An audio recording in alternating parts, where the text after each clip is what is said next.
Episode 1 में हमने देखा कि कैसे पीटर पार्कर को एक पत्थर मिलता है और उस पत्थर की वजह से उसे बहुत सारे नाइटमेयर्स आते हैं। वो एक डिवाइस पे काम करते रहता है और जब वो डिवाइस कंप्लीट होता है तो वो उसे एक्टिवेट कर देता है। एक्टिवेट करते ही उसके सामने एक बड़ा सा डीमन बियर आता है। और अब आगे 12 साल पहले की बात है, जब एक छोटी सी बच्ची अपने दादाजी को कहानी सुनाने का जिद करती है। तब उसके दादाजी उसे कहानी सुनाते हैं। उनके कहानी में कायोटी और इकोटमी नाम के दो कैरेक्टर्स होते हैं। वो दोनों दोस्त रहते हैं और रास्ते में जाते रहते हैं। तभी उन्हें एक पत्थर मिलता है।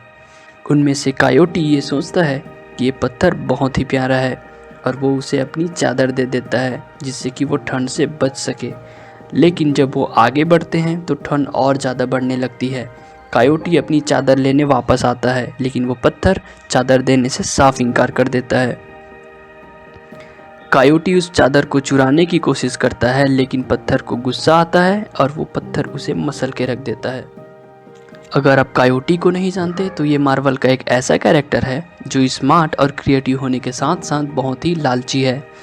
और ये कहानी इसलिए भी उतनी ज़रूरी हो जाती है क्योंकि ये जो छोटी बच्ची है वो असल में क्रिस्टल है। तो चलिए अब प्रेजेंट टाइम में वापस आते हैं, जहाँ पे स्पाइडरमैन एक डीमन बियर से लड़ रहा है। देखो दोस्त, मेरे पास कोई सेहत नहीं है, पता नहीं तुम्हें मुझसे क्या चाहिए। मुझे बस अपना एक्सपेरिमेंट पूरा करना है जिससे कि मैं इस दुनिया को बचा सकूं। तब डीमन बियर उसे बताता है कि पीटर ने जो एक्सपेरिमेंट किया उससे डार्क वर्ल्ड और इस दुनिया के बीच एक पोर्टल खुल गया जिससे वो यहाँ आ गया।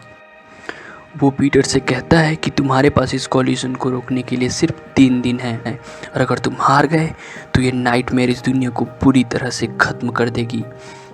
वो पत्थर उसकी धड़कन है, तुम्हें उसको फॉलो करना चाहिए। और फिर सब कुछ पहले जैसा हो जाता है। इसके बाद हम पीटर को क्रिस्टल के साथ एक रेस्टोरेंट पे देखते हैं जहां वो उसे दूसरे डायमेंशंस के बारे में पूछ रहा है। तभी एक आदमी आता है जो पीटर को लिफाफा देते हुए कहता है कि मुझे इसे तुम्हें देने के लिए कहा गया है। और जब पीटर लिफाफा खोलता है तो उसमें से एक कौवे का पंख निकलता है और एक साथ में चिट्ठी रहती है जिसमें लिखा हुआ है कि इसे कॉफ़ी में घोलो। और जब पीटर ऐसा करता है तो कप में से एक कौवा बाहर निकलता है और साथ ही बाहर आते हैं बहुत सारे क्रिएचर्स। तुम ये देख रही हो ना क्रिस्टल, मैं इनमें से बहुतों को जानती हूँ, जैसे कि डीमन बियर, इकोटमी और कायोटी। मैंने इन्हें अपने बचपन की कहानियों में सुना है। तब पीटर कहता है, क्या तुम्हें मेज के बारे में कुछ पता है? तब क्रिस्टल उससे कहती है कि उसे इस बारे में कुछ नहीं पता। और पीटर क्रिस्टल को बताता है कि उसके पास सिर्फ 3 दिन हैं।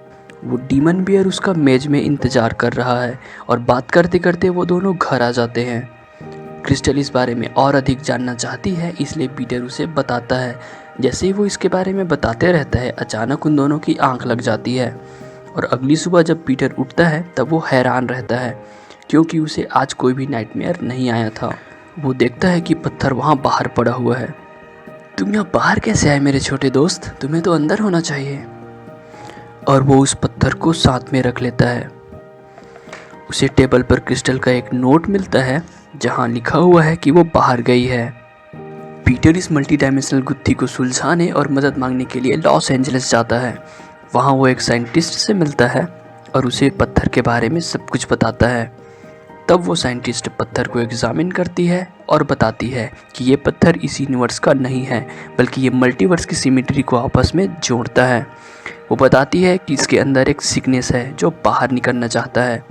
वो ये सब बताते ही रहती है कि अचानक वो पत्थर पीटर के सीने में आकर चिपक जाती है और तब हमें पीटर पार्कर का नाइटमेयर वाला वर्जन दिखता है।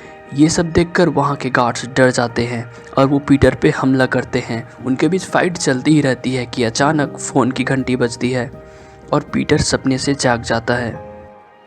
क्या ये एक सपना था?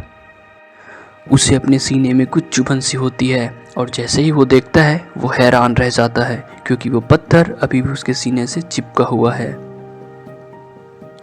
दोस्तों, यहाँ पे इशू नंबर 2 खत्म होता है और बहुत ही जल्द इसका 3रा एपिसोड आने वाला है और जब वो अपलोड हो जाएगा तो उसका लिंक आपको डिस्क्रिप्शन में मिल जाएगा। तब तक के लिए take care and stay safe. Thanks for watching.